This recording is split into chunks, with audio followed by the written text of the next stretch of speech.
Saving money doesn't have to mean cutting out all of the fun things in life or living on beans and rice. Most of the time, it really comes down to the little choices that you make when you are shopping. These micro habits really don't feel like much in the moment, but together they will save you hundreds over time, if not thousands. Let's get into it.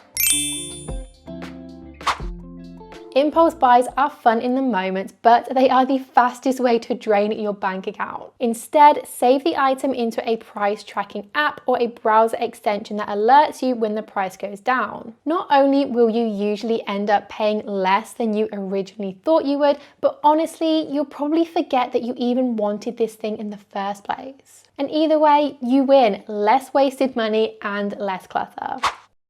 Shopping while hungry is just so dangerous. You walk into Tesco thinking you just need milk and bread, and you come out with all of their new chocolates, a packet of biscuits, and an entire cake. When you're full, your brain will make rational choices. When you are hungry, your stomach is doing the shopping for you. So make sure you eat before you go food shopping. This is like my #1 rule. It is such a simple fix, but honestly, it will save you money. Every brand wants to be in your email inbox because it gives them direct access to your money. Those emails that are telling you 20% off today only are there on purpose to trigger FOMO. If you weren't planning on buying that item before you got that email, then it isn't a saving at all. Unsubscribing literally takes 5 minutes and it removes so much temptation. Out of sight, out of mind, out of your budget.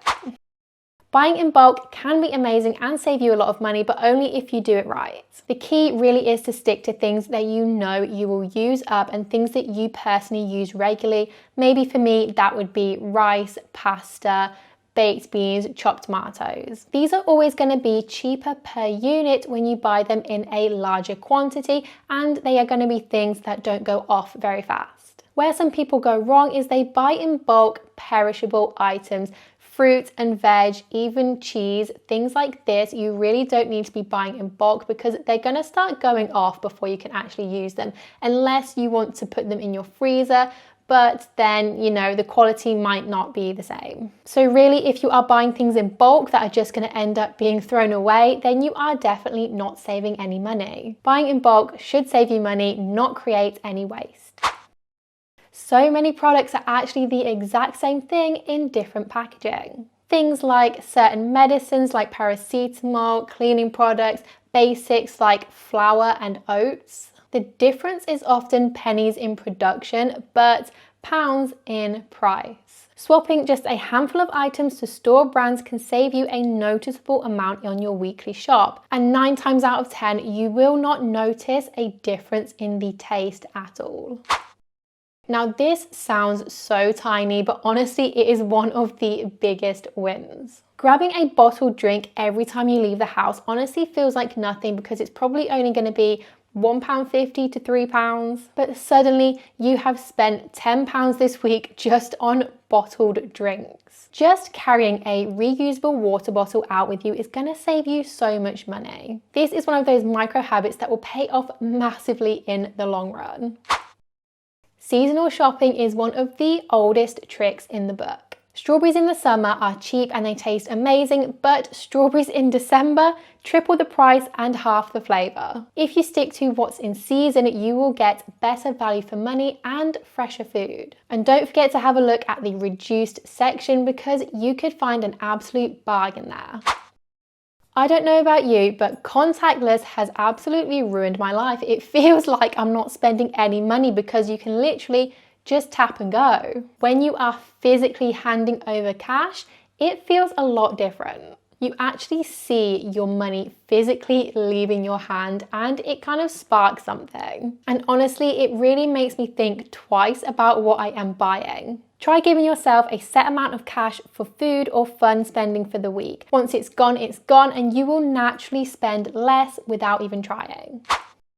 Supermarkets love to trick you. Always make sure you are looking at the price per weight, not the big price on the shelf label. Sometimes you think you're getting a better deal because you're buying the bigger packet of something, but sometimes the smaller packet is actually going to be cheaper. So always look at the small, tiny numbers on the shelf label, not just the big one. That is the true price comparison. And once you start doing this, you actually start to realize how many of those deals are actually just clever marketing.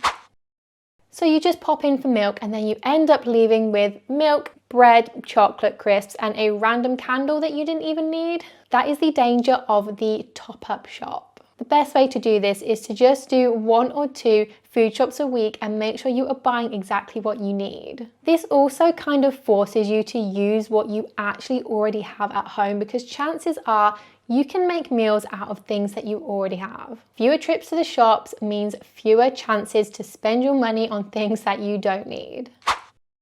We all have that one shop where we feel basically powerless. Honestly, for me, it's M&S. They suck me in with their snacks every single time. If you know that stepping inside your trigger shop guarantees you're going to spend £50 on things that you definitely didn't need, then it's a good idea to maybe avoid it, or definitely make a list every time you want to go there. But honestly, it is mostly just the awareness that this is a trigger for you, and then you can kind of work on battling that.